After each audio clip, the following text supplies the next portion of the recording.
The chandeliers blazed like captive suns above the grand ballroom, but all William Harrison saw was the young woman forcing her way past security, a diner apron still clinging to her frame and a rain-warped scrap of paper lifted like evidence. Cameras swiveled. Gasps fluttered over tables set with crystal and caviar. A story his family had choreographed for months cracked along a hairline seam. Emily Parker's voice cut the hush like glass on marble. "Before you call him your savior," she said, the nearest microphone catching every syllable, "ask him where he was the night he couldn't afford a bus fare." The orchestra lost its place. A violin quivered into silence. Reporters' pens hovered midair. William hesitated on the dais, the prepared liturgy of vision and legacy shriveling on his tongue. The master of ceremonies tried to smile, and failed. Board members leaned together like a row of suits bending in the same wind. At stage left, Robert Harrison, hair parted into a doctrine of control, narrowed his eyes. Two guards slid from the wings, shoulders squared, earpieces flashing. Emily didn't flinch. She tightened her grip on the ticket and looked at William as if to brand him with the truth. "Don't back down," her mind ordered, as clearly as if someone had spoken in her ear. "This is the last chance before the lie becomes permanent." A red tally light found her. Another camera joined it. She was, to the lenses, an outline cut from a different city. Flower on a sleeve, bus shelter damp on her hair. Resolve where deference should be. The nearest guard lifted a steady hand. "Ma'am, please," he said, voice pitched low, the training of 1,000 wealthy evenings in it. "This is a private." "It will only take a minute," she answered.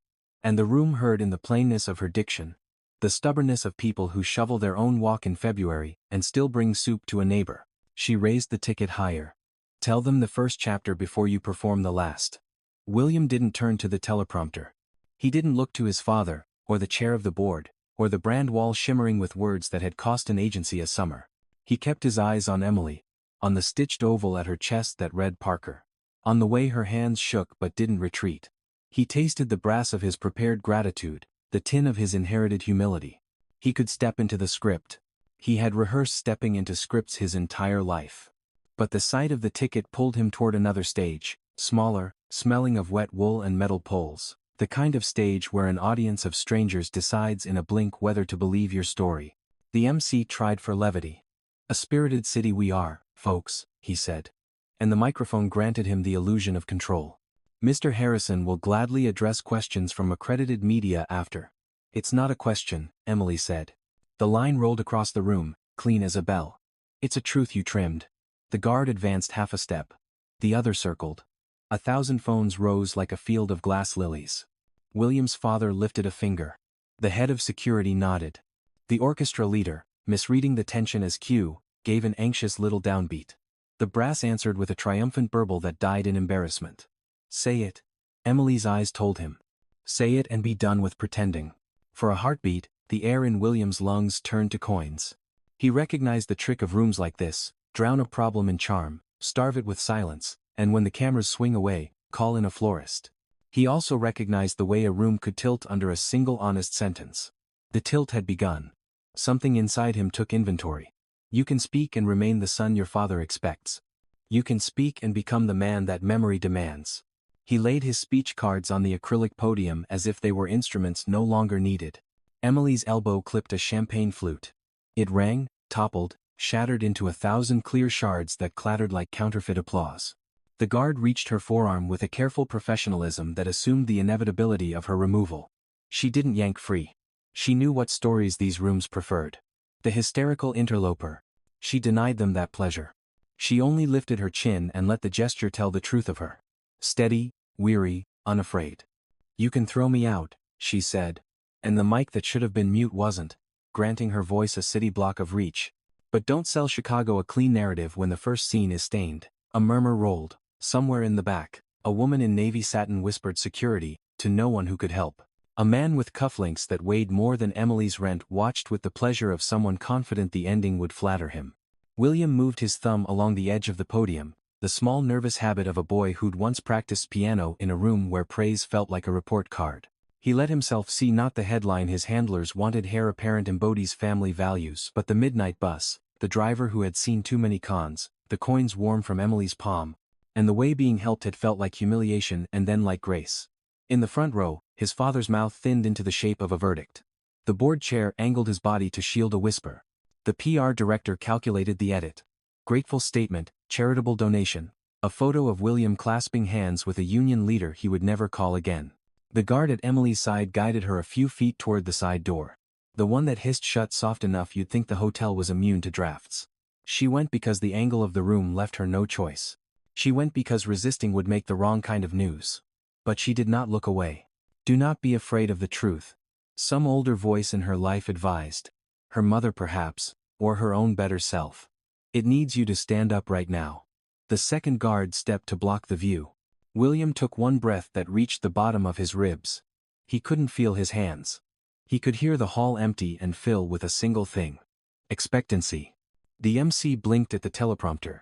At a fallback joke about spirited citizens that would not land twice, and then at William. The room waited the way a jury waits for a foreman to open his mouth. Mr. Harrison, the MC prompted, voice sugar brittle. Your remarks. William's fingers left the cards. He leaned in. The microphone hissed, a fraction too hot. He glanced once at his father, saw nothing but the cold geometry of dynasty, and then back to the girl whose kindness had reached further into him than anyone's praise. Ladies and gentlemen, he began, and even he could hear the lie in those polite syllables, the way they wanted to lead him back onto the safe carpet. He stopped. Emily's ticket trembled as the guard turned her again. The light caught its crease. In that crease lived a night he could not erase without erasing himself. A second passed. Another. The orchestra leader raised her baton an inch and froze, sensing that any new sound might count as a verdict delivered too soon. William set his palms flat on the lectern as if steadying a table before carving a roast. He felt the camera's heat, the phone's glitter, the silence lifting him toward either cowardice or courage. He could almost hear the rooms he'd grown up in voting for the former. He could almost hear the bus he'd boarded a week ago voting for the latter. The first chapter, he said. But the sentence died, not because he regretted it, but because the door by which Emily was being shepherded opened wider. And a gust of winter air moved across the carpet, bringing with it the smell of honest cold. Heads turned. The guard paused, surprised by the draft in a building that prides itself on never letting weather in. Emily felt the air on her face and, for the span of a heartbeat, believed the universe might be conspiring in her favor. William closed his eyes, saw the bus, saw her hand, saw the way it had felt to accept help like a man and not like a headline. He opened them. Wait. He said, not to Emily, not to security, but to the script that had been marching him forward all night. The PR director flinched. His father's jaw set. The MC smiled a frozen smile and stepped aside. William drew breath to say the thing that would change the room, and at that exact moment, the brass, panicking at the silence, blew a bright, mistaken fanfare that sounded like triumph and felt like static. Laughter flickered. Relief flowed back into the rich. The guard used the noise to guide Emily through the opening, toward the hall where sound is softened into velvet and cameras cannot follow. She looked back once, not pleading, not accusing, simply checking whether the person she had thought she met existed. William's hand trembled, then went still. He had not chosen yet. He was about to. For our listeners and viewers, if you believe one small act of kindness can change a life, tap like and comment. Kindness matters. In this moment, whose side are you on, Emily or William? Rain slid down the glass of the bus shelter like fingers tracing old scars. Each drop illuminated briefly by the headlight of a passing car before it vanished into the gutter. 1 week before the grand ballroom and the fractured silence of his almost speech, William Harrison stood at the corner of Ashland and Monroe with nothing but damp breath and a bruised ego to prove he was still alive. His wallet was gone. His phone was gone. His cufflinks snatched in a quick grab. The kind of back-alley mugging that happened to other people until it didn't. His hair, usually combed into the sleek part of a man expected to be photographed, hung into his eyes. He shoved his hands into empty pockets and felt the shame burn hotter than the wind cutting across the street. A bus hissed to a stop, doors folding open. He climbed the steps, already rehearsing the explanation, but the driver looked at his hands, then at his clothes, and cut him off with the tired disdain of someone who'd heard every scam. Fair. Listen, I was mugged. William began, lowering his voice so the two teenagers in the back wouldn't hear. Just a ride across town. No cash, no ride, friend. Rules. The driver's eyes slid past him to the line forming behind. Step aside. William felt the humiliation crackle in his throat.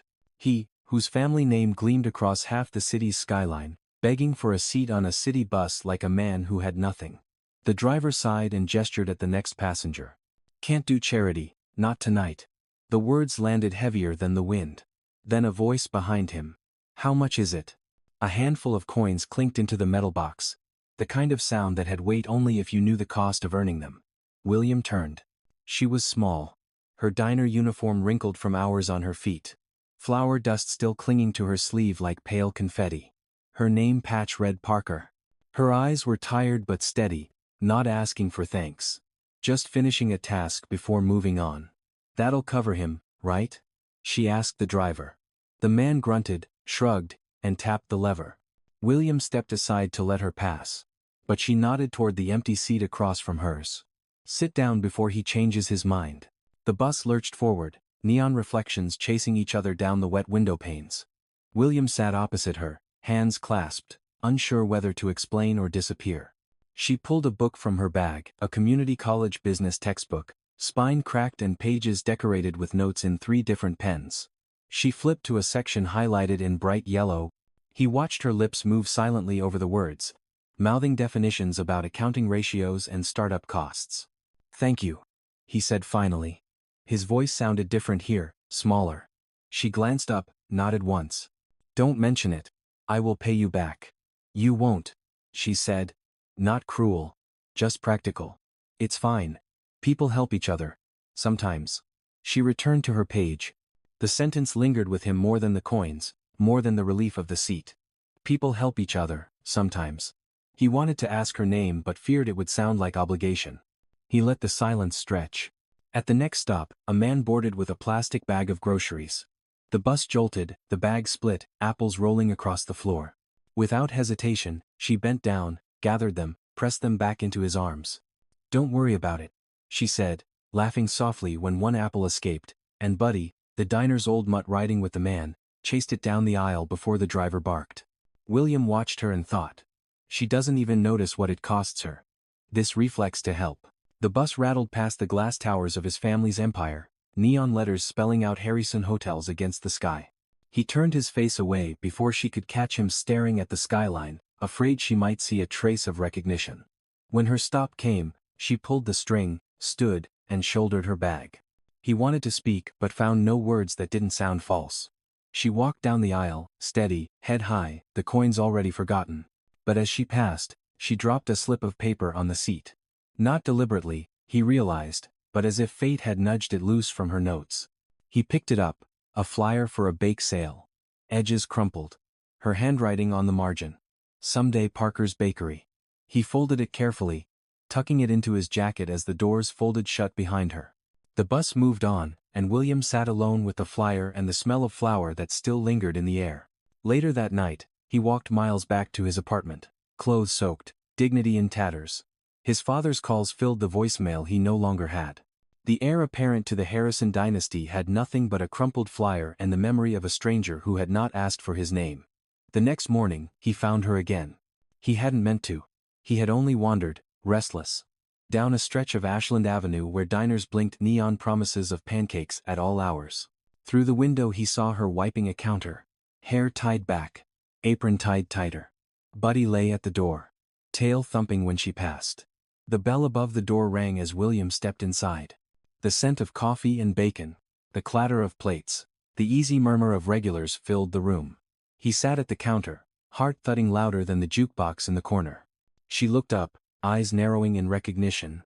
"Bus guy," she said. He managed a smile. "Yes. And customer, now, if you'll let me." She poured him coffee, black, steam curling upward. "You look better without rain." He wanted to tell her who he was, wanted to confess everything, but the words stalled. He heard his own voice, careful. "I never thanked you properly. I owe you more than bus fare." "You owe me nothing," she said, sliding a plate of eggs toward him. "Eat. You look like you haven't." Buddy trotted over, sniffed his jacket, and pawed at a pocket. Something clinked inside his hotel keycard, overlooked in last night's chaos. Emily frowned as Buddy's paw hooked it free, plastic sliding onto the tile. She bent to pick it up. "Stone Tower Hotel," she read aloud.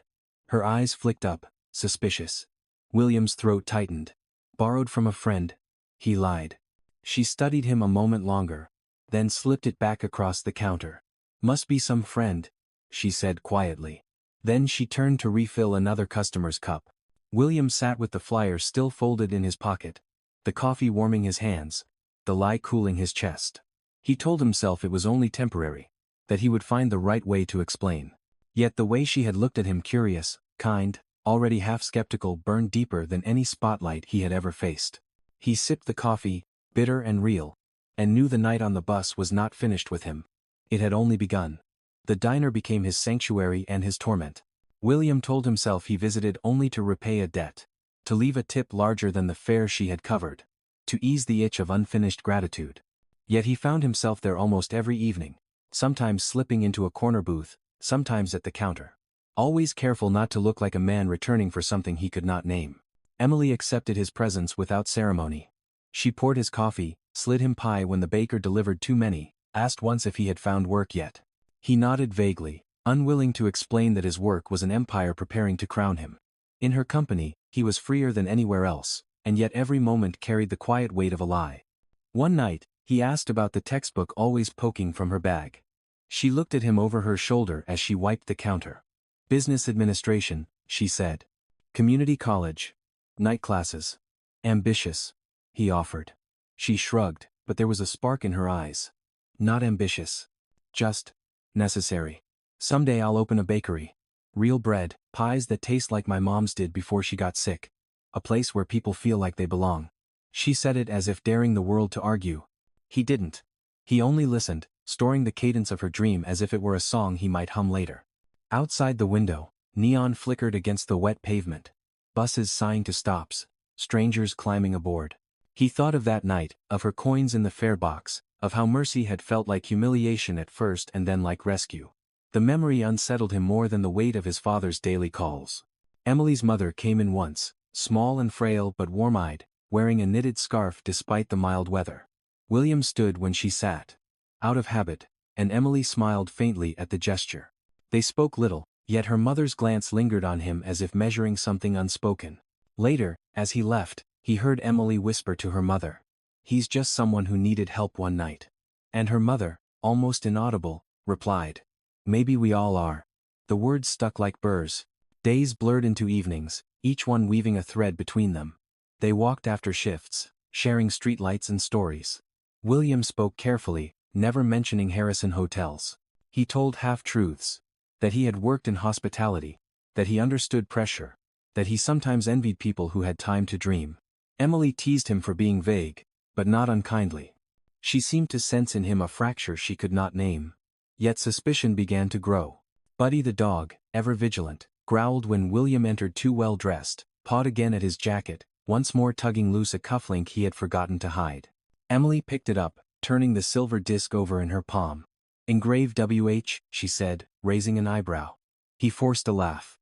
"Gift from an uncle." She returned it, but her glance lingered. Later, at the counter, she murmured to a coworker, "He doesn't look like a man who lost his wallet last week." The seed of doubt planted itself in her chest. One evening, after her shift, they sat together at the Riverwalk. Street musicians played, couples strolled, and the city lights danced in the water. Emily pulled her jacket tighter and asked, almost casually, "So what do you really do?" William hesitated too long. "Just hospitality," he said again. "Helping manage things." She studied him, then looked away.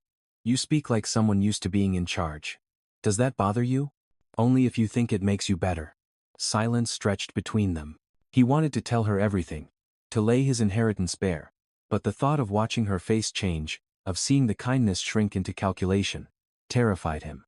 Better to remain the bus passenger she had saved. Better to preserve her unguarded smile a little longer. A week later, the truth intruded. The diner's old television buzzed in the corner, tuned always to local news. Emily refilled mugs as the anchor introduced footage from a gala. The Harrison Hotel's annual charity ball. The camera panned across gowns and champagne flutes until it found William, tuxedoed, smiling, a hand at his father's shoulder. Emily froze mid-pour. The coffee overflowed, hissing on the hot plate. She set the pot down with trembling fingers. "That's you," she whispered. William turned, too late, to see himself on the screen. His rehearsed smile beamed back at him, confident, untouched by rain or hunger. Emily's chest tightened. You said you just worked in hospitality. Her voice was not loud, but it cut sharper than the mic she had used in the ballroom a week later. Other patrons glanced up, curious. William stood, heart pounding. Emily, wait. But she was already moving, apron untied, storming into the night. He followed, words spilling. I wanted you to know me without the name, without the empire. You lied. She shot back, her eyes burning. You let me think you were someone else, and all the while you were what? Playing poor to see how the other half lives? No, he said desperately. That's not it. She shook her head. Then what is it? Because right now, it feels like a cruel joke. Buddy barked from the doorway, hackles raised. Emily turned, tears in her eyes. You should have told me the truth. You don't get to decide which parts of you I'm allowed to see. She left him there on the sidewalk, staring at his reflection in the diner's darkened glass. For the first time, William understood that wealth could buy silence, polish, forgiveness, but not trust. And trust was the only currency Emily Parker traded in. That night, he stood alone by the river, city lights warping across the water. The weight of his family's name pressing like chains. The flyer for Parker's bakery still rested in his pocket, edges frayed, ink fading. He realized he wanted that dream for her more than any empire. But he also knew he had broken something.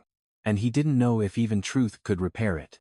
The night she walked away, rain poured down as if the city itself wanted to wash him clean. But William Harrison knew better. There are stains money cannot erase. He stood outside the diner long after Emily disappeared into the blur of traffic.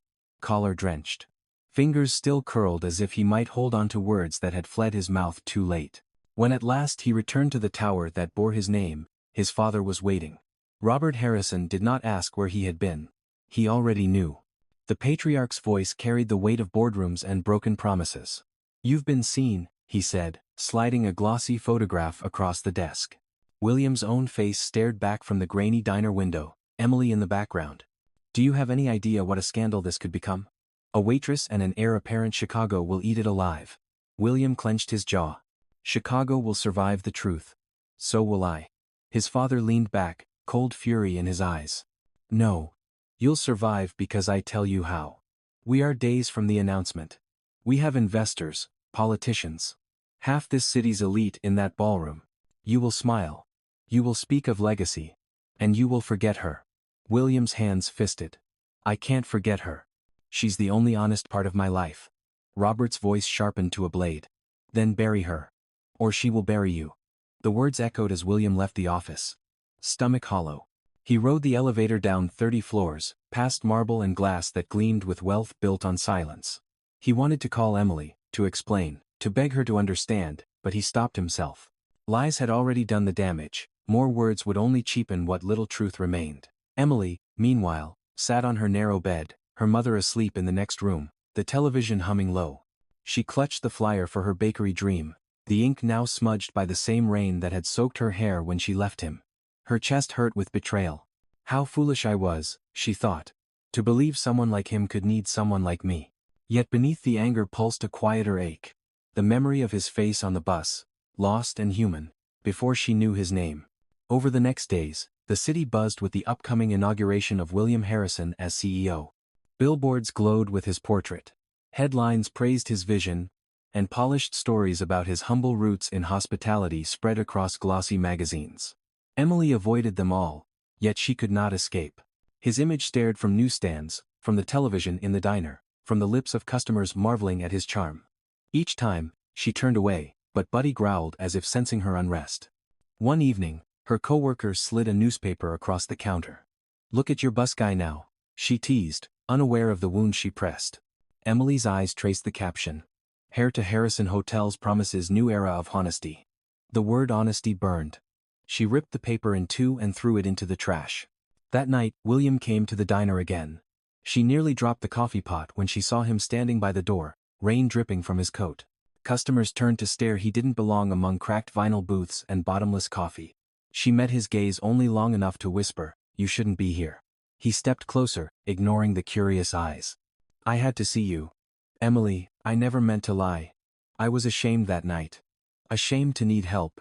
And when you gave it without asking who I was, I wanted to keep that moment. To live in it." Her heart pounded. You don't get to choose which version of you I'm allowed to know. That's not honesty, William, that's control. His hand trembled at his side. Please, just hear me. Buddy barked, sharp and unrelenting, until the cook shouted from the back. Emily wiped her hands on her apron and said, calm but final. Go home, William. Go back to your ballroom, your empire, your father's lies. I can't be part of them. She turned her back, and he knew he had lost her for now. Outside, he walked until the neon blurred, until his breath clouded in the freezing air. His father's command replayed, bury her. Yet her words had carved themselves into his bones. He could bury his inheritance before he buried her. Days passed. The night of the inauguration arrived, and the ballroom glistened with wealth. William stood behind the stage curtain, his speech cards in hand, while his father adjusted his tie. Remember, Robert said. Our story is the only story that matters. But William thought of Emily. Of the bus ticket she had held aloft like scripture. Of the bakery dream scribbled on a crumpled flyer. He thought of her refusal to accept a half-truth. When the curtain lifted and the spotlight bathed him, applause thundered. Yet his chest tightened. For he knew the crowd did not cheer for him but for the mask they expected him to wear. Across town, Emily washed dishes in the diner's back room. The television tuned low to the event she tried not to watch. Her coworker called from the front. He's on, Emily. She didn't answer. Still, her hands slowed in the sink, and her heart tilted with the faintest hope that maybe, just maybe, he would speak the truth. William approached the podium, cameras flashing, and the words of his speech blurred before his eyes. He saw instead the diner, the coins in the fare box, Emily's unwavering stare.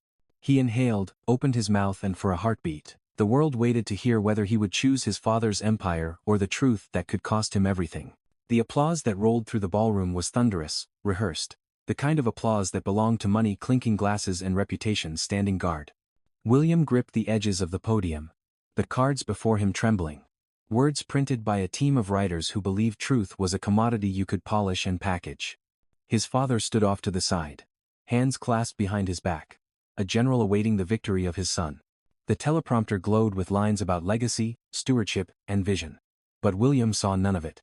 He saw a rain-soaked bus, the driver's cold eyes, the coins falling from Emily's palm, and her voice cutting through silence with more strength than all the speeches he had ever memorized. He tried to begin. Ladies and gentlemen. The phrase broke like glass in his throat. Cameras zoomed closer. Reporters leaned forward. A PR officer nodded urgently. His father's jaw tightened, eyes sharp as steel. William swallowed and tried again, but the words refused to come. And then, like an arrow splitting the quiet, a voice rang from the back of the ballroom. Tell them who you really are. The crowd turned.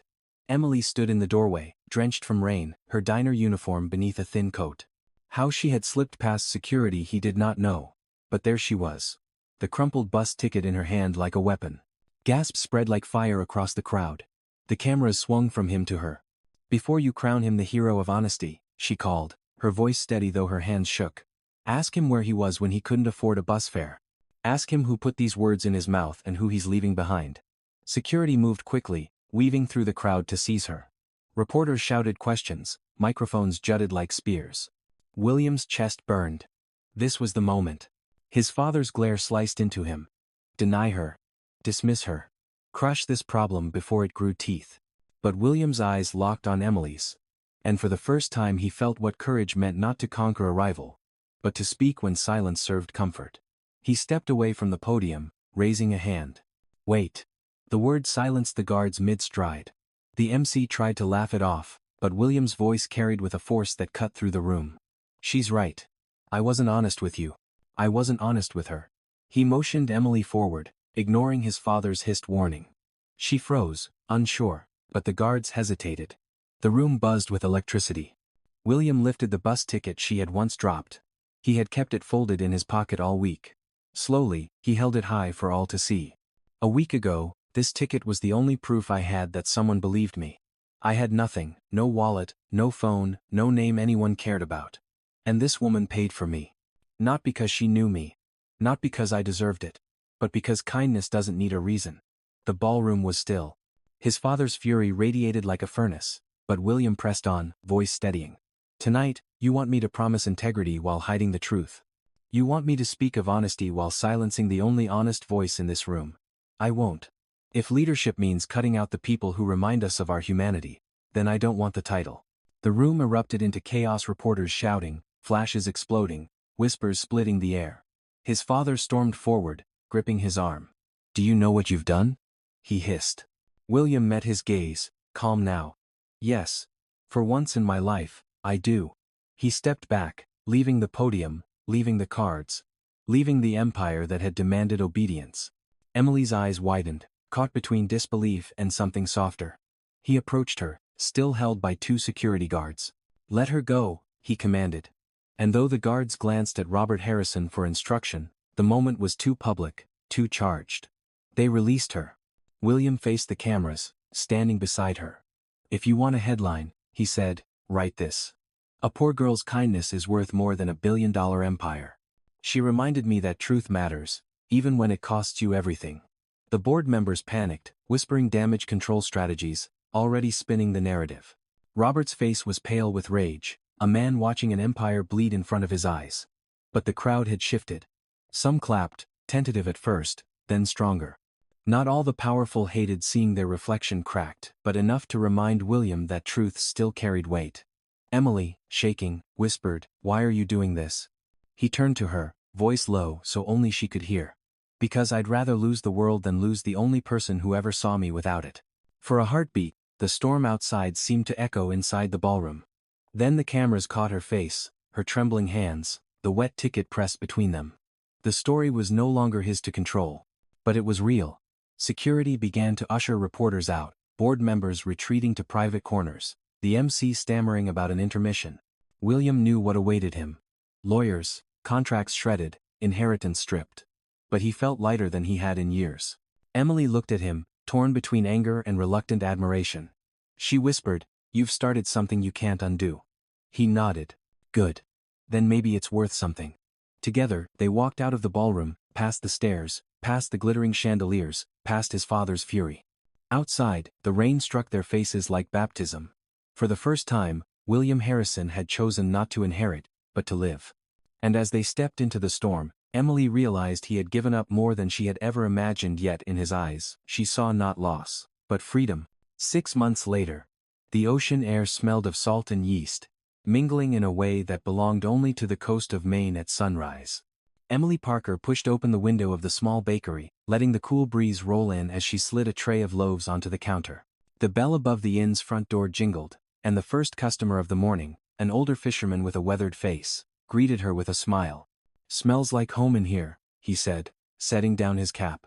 Emily smiled back, brushing flour from her apron. "That's the idea." Behind the counter, framed in wood, hung the crumpled bus ticket. Below it a small sign carved by a local craftsman read, "Kindness Matters." Visitors often asked about it, and Emily always told the story in pieces, never embellishing how a small act of generosity on a rainy Chicago night changed the course of her life. Some customers nodded knowingly. Others wiped at their eyes. For Emily, the reminder was not just about William, but about who she had chosen to remain even after betrayal. A woman who believed in the power of simple decency. William came in from the side door. Sleeves rolled, hair tousled from the morning's work. He carried a tray of mugs, setting them on the counter with the ease of someone who had found his rhythm in small tasks. He was no longer the heir apparent to a billion-dollar empire.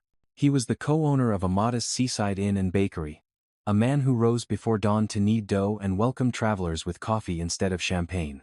The lines in his face were softer now, his smile unguarded. He poured the fisherman a cup and asked about the tides as though he had grown up here. Emily watched him, and though a trace of the old hurt still lingered, she knew he had chosen her world and not his father's. He had lost the name Harrison Hotels but gained something harder to steal: dignity. Locals had come to accept them. At first, there were whispers. That the man who checked in guests at the desk was once supposed to rule half of Chicago. That the woman who served pie could have been erased by scandal. But gossip faded when people saw how they worked side by side, how William fixed leaks in the roof without complaint. How Emily baked late into the night. How they both welcomed anyone who walked through the door as if they mattered. One evening, the town gathered for a small community potluck in the inn's dining room.